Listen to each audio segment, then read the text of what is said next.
Hello' guys, কেনেকুৱা আছে আপোনালোকে? আশা কৰোঁ ভালে আছে আৰু মই ভালে আছোঁ। তো গাইজ, এটা মই বহুত ভাল বস্তু আপোনালোকক দেখুৱাই দিছোঁ আৰু মোৰ পিছফালে চাব পাৰিছে ডাঙৰ এটা ট্ৰেন্সফৰ্মাৰ আছে।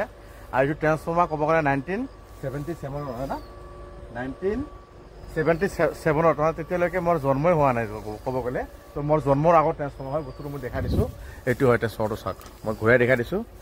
আৰু ইয়াৰ বাকী ইয়াত কিমান লিটাৰ তেল থাকে বাকী গোটেই দৃশ্য মই আপোনালোকক ইয়াত এটা লিষ্ট আছে, লিষ্টৰ পৰা দেখাই দিম, চাব।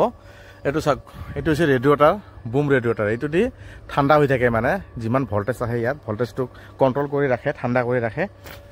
আৰু এইটো অলৰেডি আমাৰ পুৰণা যে BTPS আছিলে, BTPSৰ আণ্ডাৰত আছিলে, বৰ্তমান NTPC নতুন আহি গৈছে, কিন্তু এইটো এতিয়া লৈ যাব। তো লৈ যাবৰ কাৰণে গাড়ী আহিছে, চাওক এইটো গাড়ী আহিছে। আৰু এইটো কালিৰ পৰাই প্ৰচেছ চলি আছে, খোলাৰ প্ৰচেছ। আৰু এটা ট্ৰেন্সফৰ্মাৰ তেল অলৰেডি খালী কৰিলে, কিন্তু এইটো এতিয়া খালী কৰিব। আৰু ইয়াত কি ধৰণৰ ফেচিলিটি গোটাই মই আপোনাক দেখাই দি আছোঁ। এইখন চাব, বৰ্ডখন ইয়াত চাওক, এইটো KV2 আছে 10,000, ভল্টেজ 1,32,000 ন দাদা, কিমান হয় চাওকচোন অলপ। আৰু ইয়াৰ কিবাটো ৱেইটটো কিমান আছে, কিমান টনৰ হয়? 33 টন। ক'ত আছে লিখাটো? এইটো ৱেইটটো গোটেই এই ট্ৰেন্সফৰ্মাৰটোৰ টোটেল ওজন আছে 33 টন আছে। 33 টন নেকি?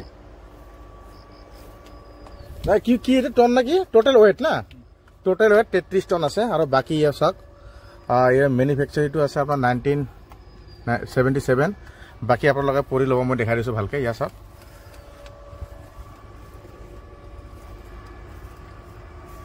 আৰু এইটো কি হয়? এইটো হা, ৰেচিউ। আচ্ছা, এইটো এটা চাওক, ভেক্টৰ গ্ৰুপ, ইয়াত কিবা এটা লেখা আছে।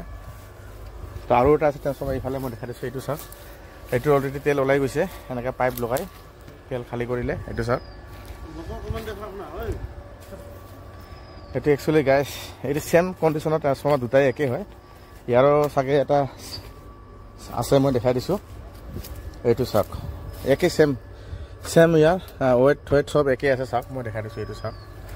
আৰু গাইজ, ইয়াত যিটো তেলটো থাকে, ইয়াত তেলটো যদি ইউজ কৰে আৰু কিমান লিটাৰ তেল থাকে মই দেখাই দিছোঁ। ইয়াত চাওক, ইয়াত টোটেল আপোনাৰ এটা অইলটো আছে লিটাৰ 10,630 লিটাৰ এইটো টেংক আছে।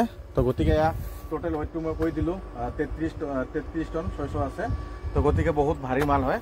আৰু এইটো আমি এটা ভুল কৰিছিলোঁ, প্ৰথম দিন আহি খুলিছিলোঁ, খোলাৰ পিছতে আমাৰ মানে ওপৰত এটা ইনচুলেটৰ আছিলে, ইনচুলেটৰটো খুলিছিলোঁ, কিন্তু খোলাৰ পিছত ইনচুলেটৰটোৰ পৰা তেল পৰি গৈছিলে। তো গতিকে আমি নাজানো খুলিব দিছিলে, গতিকে এইটো হয় ওপৰত মই দেখা দিছোঁ, এই ইনচুলেটৰটো এইটো খুলিছিলোঁ, খোলাৰ পিছত এনেকৈ তেল পৰি গৈছে।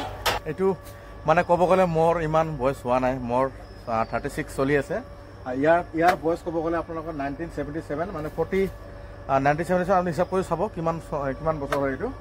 তো মোৰ জন্মৰ আগৰ এইটো বস্তু হয়। তো বহুত এটা ভাবিব লগা কথা দেই গাইজ, মানে এনেকুৱা বস্তু সেই সময়ত ওলাইছিল। তো চাওক, আৰু বৰ্তমান এইবিলাক লৈ যাব, ইয়াৰ লৈ যোৱা অৰ্ডাৰ আহিছে, তাক এইটো চাওক। আৰু এইফালেতো আমাৰ নতুন NTPC আহি গৈছে, নতুন NTPC প্ৰচেছ শুৰু কৰি দিছে। তো গতিকে যদি ভিডিঅ'টো ভাল লাগে শ্বেয়াৰ কৰিব, লাইক কৰিব, কমেণ্ট কৰিব। জয় হিন্দ, জয় ভাৰত।